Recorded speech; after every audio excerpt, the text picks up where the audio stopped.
Happy leading the charge day to those who sell. That was the crazy. build-up. Yeah, the build up. What's going on, everyone? Hope you're having a lovely Monday. Matt Bove, Dom Tibbetts here. Hey. Getting you ready for another episode of Leading the Charge. It starts in just about 3 minutes, whether you're watching on the stream, if you're watching on television. Well, you're not watching on television yet because it's not on TV yet. But if you were, that'd be crazy. If you were, that would be really trippy. I mean, if you want 7 News Plus. Yeah, right. If you want to see our faces on a bigger screen, then it's obviously on TV. As we will do all season, as we will do, or as we have done the last couple of weeks, obviously send us your questions. There's a lot to talk about after yesterday's game. So much to talk about. And I'm going to just be honest with the folks here. If you're looking for a very happy, positive spin show, probably not going to come. I think there are some very minor things that are positive. I feel like we're going to be fine. Yeah, but it certainly isn't going to be I felt like there's a lot more positives we talked about out of the Giants loss. Well, barely. There wasn't that many positives in that game either. Yeah, but I mean, we're gonna have a great discussion, great show, good time here. The questions are already coming in, Matt. So I mean, Preseason, that's good. The best is yet to come from Kim. Well, Kim, you better hope so. Della says with a lot of M's. And then Rob, I'm more concerned about the safety position. Bishop hasn't had a full training camp first 2 years. Looks like he hasn't been caught up. Rob, you are going to the discussion we're going to get into. Yeah, I think we're going to talk a lot about the safety position, especially early on in the show, because obviously that is something that a lot of people are paying attention to. We have just surpassed 1,000 people who are watching, which is really, really exciting. Sick. My goal was 3,000 last week. 3,000 last week, so hopefully we can get 3,000 this week. We are going to temporarily say goodbye to you in about 10 seconds, and then we will be back at 7:30. So coming up here, we'll answer your questions, and we'll have a good time. We'll talk to you guys in a minute.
Welcome back, everyone, to another episode of Leading the Charge. I'm 7 Sports Director Matt Bove, alongside Dom Tibbetts, following the Bills. What word do we want to use? Shellacking? Clobbering? Yeah, they got clobbered by the Chicago Bears yesterday, 38-0. They fall to 0-2 in the preseason. The beauty of the preseason is that the results of the games do not matter at all, but the individual performances do. Certainly. And I don't really think there's many good ones that came from yesterday. So there's a lot of different things we can get to. Obviously, we're going to answer a lot of your questions over the course of the next half hour. But as we reflect, 24 hours ago, game hadn't even started yet. I think there was a little bit of optimism of hey, maybe there's going to be some depth guys who show up in this game. Maybe the backups can at least kind of hold their own. None of that happened. I think it was at one point, maybe in the second quarter, which is still not good. But I think our Leading the Charge analyst contributor, Joe Biscaglia, mentioned that the Chicago Bears had more points on the scoreboard than the Bills had offensive yards gained. I think at that point it was 28 points for the Bears, 22 offensive yards gained for the Buffalo Bills. So if that's any offensive picture of how that game went, there you have it. And then defensively, the score was 38-0. 38-0. So there you go. That's the big picture defensively for this team. They never got into a rhythm. I mean, that's just is going to plague you for the entire game. Mike White couldn't get it going, and then you thought maybe there's going to be a little bit of life when Mitch Trubisky came in offense in the second half. That did not happen at all. There was no life there. The defense came out in the first drive. Did you think for a moment to the opening kickoff, kind of a miscue from the special teams unit from Chicago, Bills get them pinned down, the 7-yard line? I'm thinking to myself, okay, go out, make a couple plays, see if the defensive front can force a little pressure on Caleb Williams. No.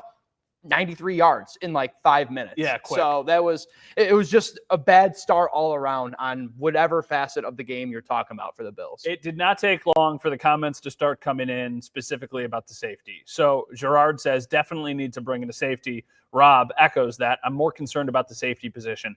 Bishop hasn't had a full training camp for his first 2 years. It looks like he hasn't been caught up. That is where I feel like a good starting point is, because my biggest takeaway and my biggest reason to be concerned moving forward is the safety position, because I would have said that a month ago. That's not because of the game yesterday, but yesterday reinforced some of those concerns it was that a I had. Problem for sure. The safety position is not proven. Nope. There are a ton of questions there. The depth isn't great. And even the only one who you're pretty confident about, Taylor Rapp, is a good player, but he's not a great player. So a lot of this falls on Cole Bishop and what we can expect from a player who has missed most of the summer, missed most of last summer, and only got a handful of games last year. And when he did, also looked like he needed a lot more reps. So that is a reason to be concerned for a player who just hasn't been on the field a lot. I think Sean McDermott danced around that fact a little bit too last night, because he was asked, I think, 2 or 3 questions about Cole Bishop following the loss. And, I think he acknowledged, rightfully so, the fact that, he needs more reps. He needs more opportunities.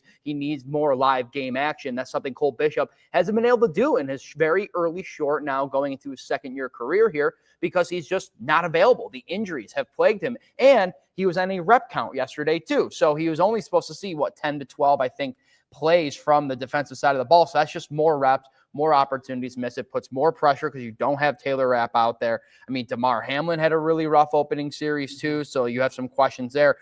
We talked about it last night, you and I, on the wrap following the game that you can find over on WKBW.com and our YouTube page too. But there's no competition pushing out Cole Bishop at this point. Maybe you thought like Damar Hamlin takes another step. Derek Forrest, the free agent signing from this offseason, maybe he was going to put more competition on a guy like Cole Bishop. There's nothing competition-wise that is pushing Cole Bishop out. So I think the Bills have to just sit with it, deal with the growing pains, because I don't know what their option is. There really isn't a better one, at least to me, that is on this roster right now. The interesting name is Jordan Hancock, but I think that's a lot more of the unknown than it is of, hey, this is what we know he can do. Sure. But it's just like, hey, could it really be any worse? And I don't know the answer to that. Cam Lewis is a player who they'd like, but I don't think that's a player who's ready to take starting safety reps in I also the think NFL. with Cam, I was thinking about this too, is like with Cam, I just think they like him as that utility role. I also don't know if they like pigeonholing Cam Lewis, whether he has to go step up and play cornerback or step up and play a little nickel or go play safety. I think they like having the freedom of Cam Lewis being versatile in the secondary. Yeah, so then it brings you to the question of, would they go on the outside? Would they bring somebody else in? But that's a really complicated and layered question, and almost more of a philosophical debate, because Cole Bishop was a second-round pick last year, missed most of last summer, barely got any snaps. Nope. So you don't want to give up on a second-round pick so early on in their career, especially one who they were really excited to get. Like, you think back to the draft last year, apparently the Bills were trying to move up for Cole Bishop. They really, really liked the player. Maybe there's more there. I mean, realistically, there's probably more there. He just got back out onto the field. Yeah. So it feels like these next 3 weeks are pivotal. I don't think they're going to go on the outside, though, and bring in somebody who would absolutely start. Like, the name that people are talking about is Justin Simmons, who played in Atlanta last year, had some incredible seasons with the Broncos the years before that. That guy's not coming in to be a backup. That guy's coming in to legitimately start right away. Yeah. And if you do that, then you're pushing the timeline another year down the road with Cole Bishop. Yep. And I just don't think this team is going to do that. I also just don't believe that Brandon Beane is getting ready, to your point there too, to go take a second-round pick who is going into his second year and be like, you know what?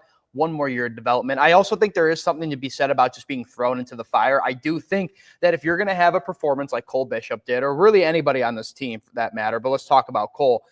This is the moment. This is the time that you want to have that performance. This is a game that means nothing result-wise. The individual performances matter, to your point. But if you're going to have Cole Bishop mess up, I think if you're a Bills fan, you'd rather have this discussion after the second preseason game of the year than week 8 or 9, whenever it was when they played the Texans last year, and Nico Collins burned him on that huge touchdown. Like, this is the opportunity, I think, where Cole Bishop can kind of compartmentalize the mistakes that were made, look back at the film, get healthier, start to increase that rep count as he gets healthier. And then, you kind of just have to have a little sit and waiting game to see if he's going to progress and develop the way you need to be a safety on this team. One of our buddies, Juan, who watches every single week, has asked a couple questions about Trey Hendrickson. Juan, we'll talk about that either coming up in the next segment or during the commercial break, because I do think it's an interesting discussion.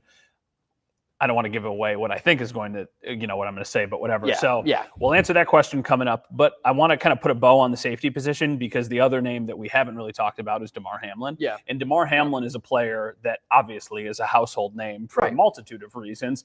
I just don't know if he's 100% on the roster. I think he's still got a stronger chance of making it than missing it, just because of the experience he has.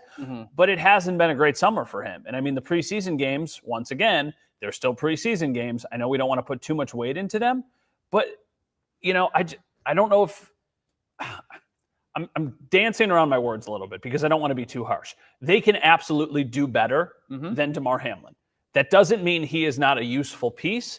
I just don't know if they're just going to run it back with a player like that. It's kind of like, I don't want to keep mincing up players here, but it's kind of like if we get into like Joe Andreessen, which I'm sure we will in a second. Damar Hamlin has a role on this team, and I think in the right role with a limited amount of responsibilities, Damar Hamlin does very well with this Bills team. But the fact that you're getting this stage where Taylor Rapp or Cole Bishop goes down and Damar Hamlin is the starting safety for this team, that's valid. That's a problem. And I don't think there's any really easy way to say it for a guy who obviously has been through so much, who Bills Mafia has grown to love over the years. And there's no easy way to say it, but yeah, it will not be good for the Bills defense if Damar Hamlin is out there taking starting safety snaps. You just don't need that. But the counter to that is there is a role, I think, for Damar Hamlin. Same with a lot of other guys that you take a little bit more off of their plate. But right now, it's the same argument with Cole Bishop, with Damar, Matt. There's nobody pushing him out for more reps. There's nobody out there who I could be like, oh yeah, maybe Jordan Hancock. But that's also the rookie discussion too, in of itself. A lot will depend on how many safeties they decide to keep. Do they keep 4 safeties? Do they keep 5 safeties? Yeah. Cut down day for the Bills to get to their 53-man roster is a week from tomorrow. That is next Tuesday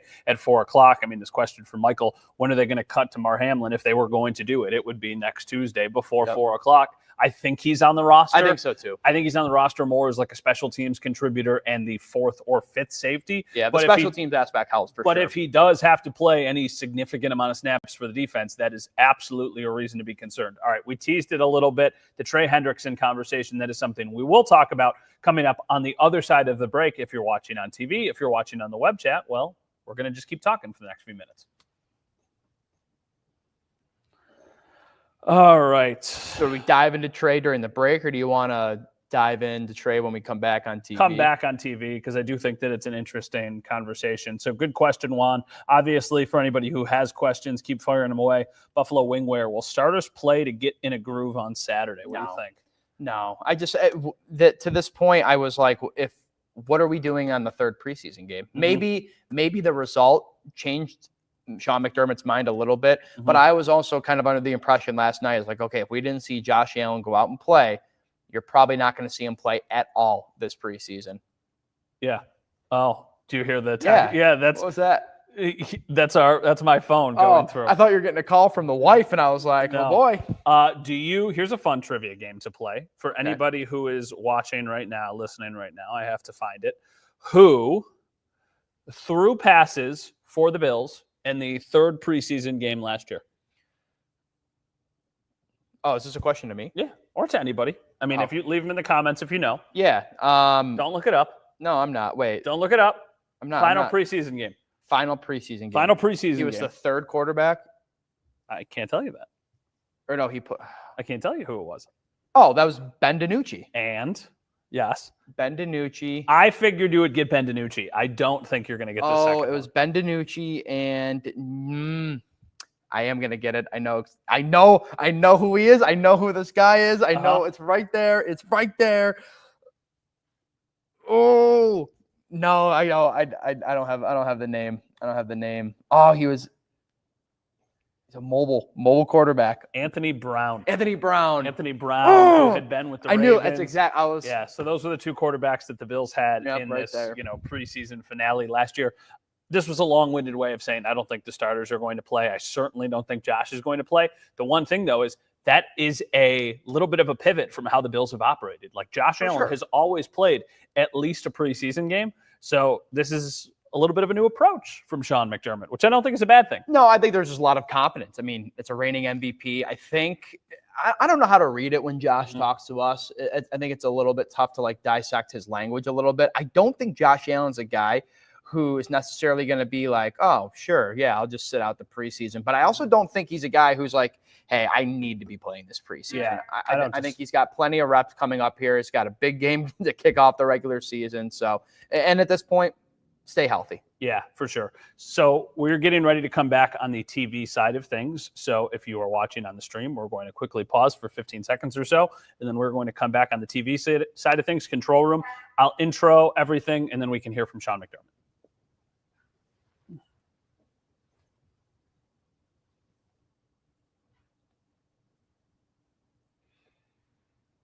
All right, welcome back, everyone. So the Bills lose to the Chicago Bears 38-0 in their second preseason game last night. Went well into the evening. It was way too long for a preseason game. Feeling a little bit tired today. And I can also tell you that I'm sure the Bills coaching staff was not very happy with what they saw from their team last night. Here's what Sean McDermott, or some of what Sean McDermott had to say after the loss. Got a lot of work to do. That's very clear. Doesn't matter who's out there, ones, twos, threes, fours, whoever it is, we expect them to perform, and we expect our level of performance to be much better than that. So you just break it down. Line of scrimmage, we didn't win the line of scrimmage. Fundamentally, we weren't good enough. Too many penalties. We get out there and playing against their ones.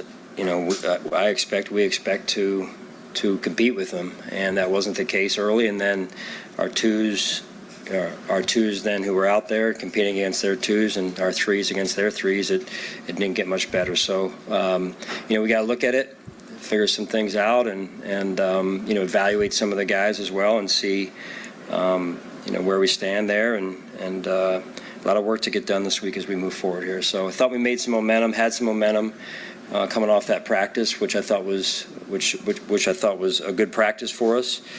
Tonight, however, not even close. So.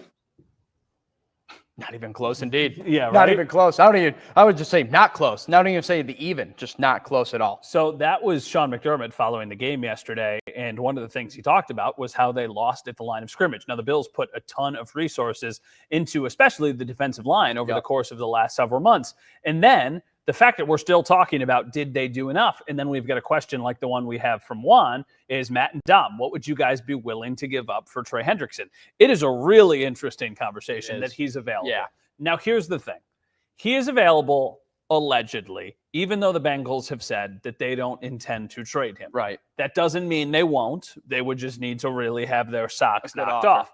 Also, a contending team in the AFC trying to make another deal with a contending team in the AFC seems really, really unlikely. So if you're the Bills, I think you would have to really, really pay. Yeah. And then you would need to give him an extension. And the Bills have about as the least amount of cap space. The lowest, the 32nd out of 32 NFL teams in total cap space. With the projected top 51 salary cap, right? Yep. Because when they go down to 53-man rosters, the top 51 cap hits count.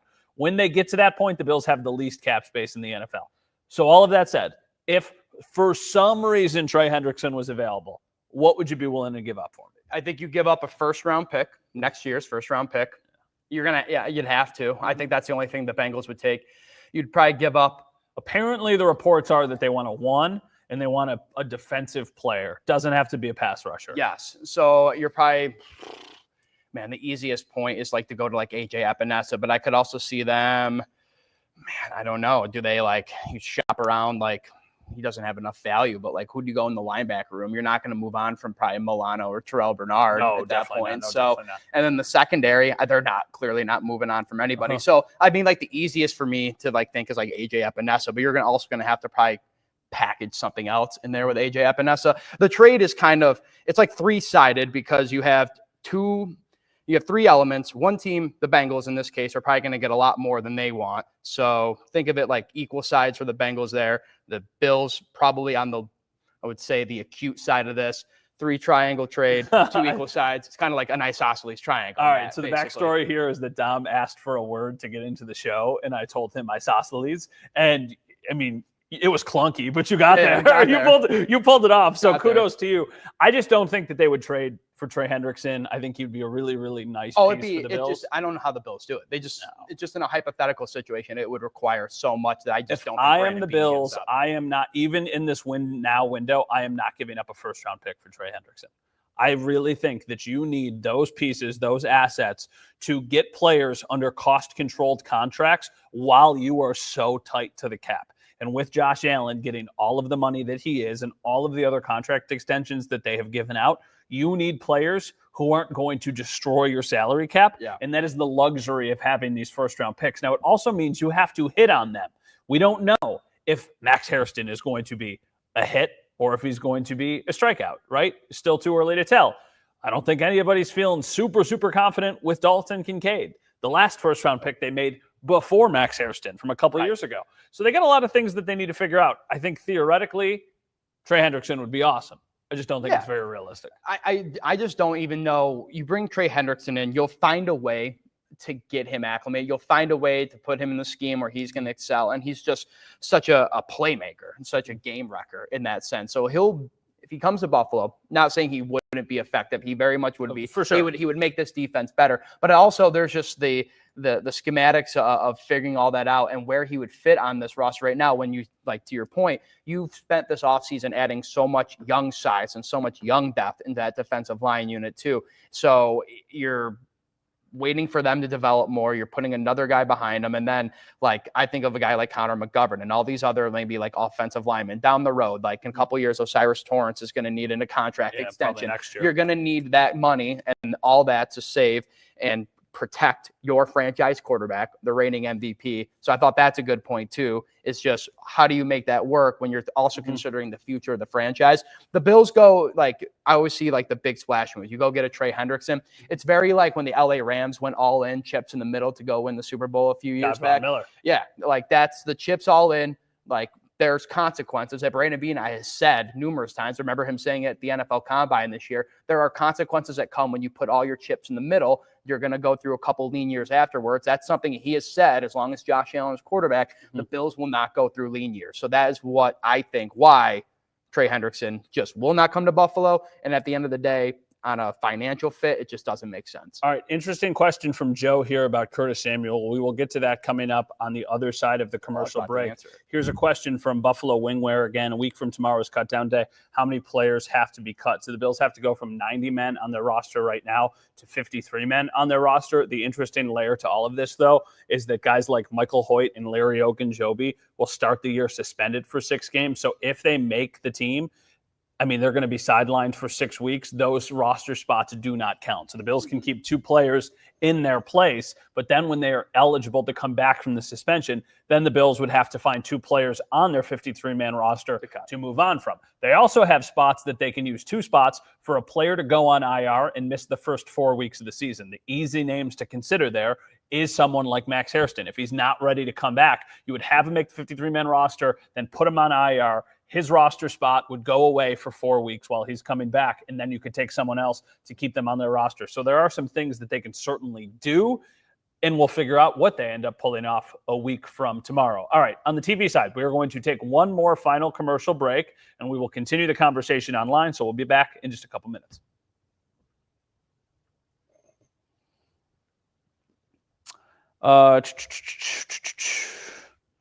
This is an interesting question from Mike. Hey, guys, with all the young guys at D-line, is Daquan Jones in danger of being cut? Now, Mike, the reason I'm going to say no to this is because I don't know how much confidence they have in those young guys to immediately make an impact. In their minds right now, they tipped their hand a little bit when they were doing the starters in the first preseason game and how they were having Daquan Jones and Ed Oliver kind of play as a pair. Yeah. And then they would rotate in their next set of players. It always just felt like Daquan Jones was going to be a starter. So I don't think, even though the money, like taking the money off the books would help them a little bit, I don't think that he's in danger of getting cut, especially at defensive tackle because of the Larry Ogunjobi suspension. And because I think they got big questions with like guys like Dwayne Carter, a player like Deion Walker. Deion Walker has flashed for sure at times, but there's also been times when he's been pushed around. Same with TJ Sanders. TJ Sanders, the same thing. Dwayne Carter was playing into the fourth quarter last night, which is not a great sign for a third-round pick from a year ago. So I think they've got a lot more questions at defensive tackle than maybe we thought they would after the draft. For sure. And that's why I think Daquan Jones is probably going to stick around. Daquan Jones also just another guy like this. I think the Bills have a lot of on this roster that they just know. They know where the ceiling is and they know where the floor is. And I think it's very controlled. I think they know what they're going to get with a guy like Daquan Jones. He has the ability to make some impact splash plays, but you also know he's not going to catastrophically lose a game for you, but he's also probably not going to be a guy who completely changes the tempo of a game. Is it 1,000,000 degrees in the studio right now? It's a little hot. It's a little toasty. It's the lights. I'm just intimidated by sitting next to you for all of this time. Stop. Very intimidating. All right, we're going to be back in 15 seconds on TV. This will be the wide receiver part of the show. Oh, perfect. Nice. Isosceles triangle.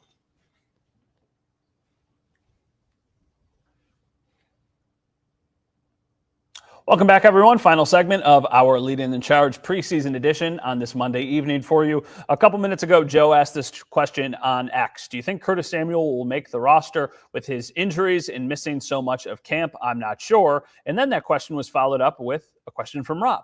Should we be concerned with Elijah Moore dropping some passes? So it's really interesting because I think there are a couple players who are competing for a few roster spots. The way I have thought of this in my head, if they keep 5 wide receivers, the names we know that are making the team are Khalil Shakir, Keon Coleman, Joshua Palmer. Those are the guys who are making the team for sure. Yep. Then I think it comes down to 3 players for 2 spots. Elijah Moore, Curtis Samuel, and Tyrell Shavers. Those are the 3 names that I think are ultimately going to be up for 2 spots.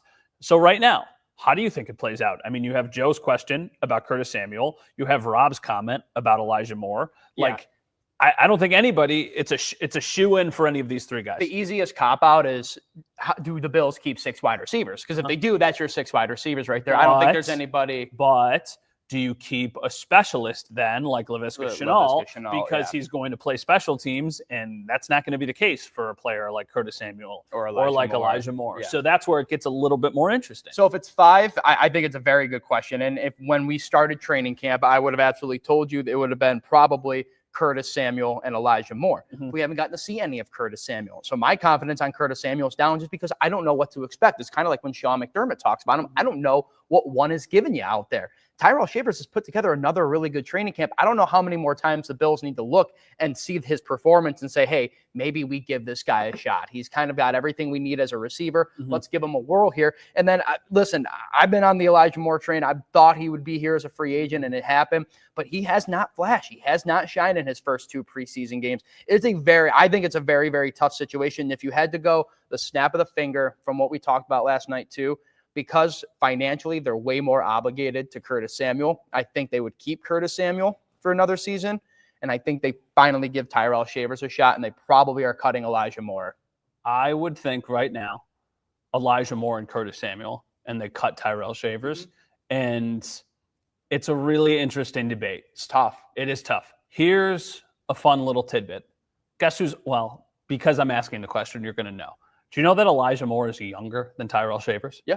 So Elijah Moore is 25. He's 25. Yeah. Tyrell Shavers turned 26 today. Happy birthday, by the way, as we're talking about whether or not you're going to make the 53-man roster. He's angry watching this show. First off, Tyrell Shavers, awesome dude. Just really good guy. For sure. I think that he is a player who they almost know what he is, and they know what his ceiling is. And I don't think there would be many teams clamoring to immediately sign him to their 53-man roster. I think you would have an easier time getting a player like Tyrell Shavers to your practice squad and then breaking glass in case of emergency and getting him into the game. Now, that's what they did last year. He had 1 catch in the preseason for a 69-yard touchdown. It was a really, really nice play. But I also realize that Elijah Moore is coming off of a season where he was a legitimate producer for Cleveland. And I feel like if you need this guy to play offense, you like the upside of Elijah Moore. So that's just kind of my the take thing. on it. And as somebody who is like, I've defended Elijah Moore, and I still can, even though despite what I just said, I want to see more from Elijah Moore, because I also just want to see him work with the ones more in the game. I mean, that comes down to like, what can Josh Allen do on an offense where it sparks Elijah Moore? He would have gotten, let's just say Josh Allen plays, he would have been in the Khalil Shakir role. And I think Josh Allen and Elijah Moore are two guys that could easily build chemistry and repertoire between each other. And that's the other thing too, is of course we're basing this off of the preseason games, but there was also the joint practice with the Bears where reportedly Elijah Moore had a really strong day. So we shall see. All right, one preseason game left for the Bills. Saturday, 7:30 against the Tampa Bay Buccaneers. Cut down day is Tuesday at 4:30. We'll have another leading the charge between those coming up a week from today. That is Dom Tibbetts. I'm Matt Bove. For Michelle and Julie in the control room, have a lovely rest of your night. Wow. We got out to the second. Beautiful. That was 7:56:59. Look at us go. Dang. All right. Thank you all so much for the questions. Thank you all so much for watching. Thank you. Obviously, we very much appreciate it. Hey, a little bit of a housekeeping note. The next couple weeks are still from 7:30 to 8 o'clock, like they have been these last few weeks. We will switch over to an hour after the Ravens Week 1 game. So we have a season preview episode the Monday, Labor Day. The Monday before the season opener. Then it switches to an hour, so the shows will be from 7 to 8 right after the Ravens game. 8th. So starting on September 8th all the way through whenever the season comes to an end. So hopefully, we're doing hour-long shows into mid-February. We're so back. Howard and Joe will join. We've got some fun things cooking up in the kitchen, too. It's going to be a good season. Yes. For Dom, I'm Matt. Have a lovely rest of your Monday night. We'll talk to you guys soon.